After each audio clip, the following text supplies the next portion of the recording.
ఎలా బ్రో ఏ టాపిక్ తీసుకున్నా తీసుకెళ్ళి ఫర్నిచర్ లో కలుపుతావు? హౌ పొద్దున ఎటువంటి క్వశ్చన్ కస్టమర్ రావద్దు, ఇటువంటి డౌట్స్ నాకే వస్తాయి. అరే అవును మనం ఇంత రేట్ పెట్టి అమ్ముతున్నాడు, కస్టమర్ ఏమనుకుంటాడు, మనం మార్జిన్ ఎక్కువ పెట్టి అమ్ముతున్నాం అనుకుంటాడు కదా అని నేనే అనుకుని నేనే మాట్లాడేస్తాను. ఎంత ఖర్చు పెడతారు సార్? రూపాయి ఖర్చు ఉండదు నాకు. ఇన్ షార్ట్ లో నేను ఎడిట్ చేసుకుంటా, వాయిస్ ఓవర్ నేను ఇస్తా. It's nobody's idea. Fake it till you make it అంటారు కదా, యూ బిలీవ్ ఇన్ ఇట్. మొత్తం ప్రపంచంలో మనం ఇవన్నీ చూపిస్తేనే రెస్పెక్ట్ అని చేసుకోగలుగుతాం. నేను ఒక 10 ఏళ్ల కింద గోల్డ్ షాప్ పోయినా, అక్కడ ఎట్లా రెస్పెక్ట్ ఉంటుందో తెలుసు. ఇప్పుడు గోల్డ్ షాప్ పోతే రెస్పెక్ట్ ఉంటుందో నాకు తెలుసు. ఈ వాచ్లు, ఈ బెల్ట్లు, ఈ షర్టులు, ఈ ప్యాంట్లు ఇవన్నీ ఎందుకు? మీ కామెంట్స్ కూడా చూసాం. ఒక బిజినెస్ మోడల్ అనుకుంటే ఎంగేజ్మెంట్, ట్రాలింగ్ అవన్నీ డజంట్ రియలీ మ్యాటర్ అని నాకు అనిపిస్తుంది. I don't even care. 100 మంది కామెంట్లు పెడతారు, నన్ను తిట్టానోడు లేడు బ్రో.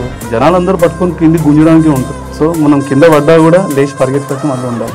మన డిప్యూటీ సీఎం గారు ఆశీస్సుల తర్వాత అసలు మిడిల్ క్లాస్ టచ్ చేయట్లేదు. వీకేపీ హోమ్స్ చాలా కాస్ట్లీ, వాళ్ళు చాలా డిఫరెన్స్ ఉంటుంది. What is expensive? You ask me why it is expensive. ఎందుకు బీకేపీ హోమ్స్ ఎక్స్పెన్సివ్ అని అడగండి.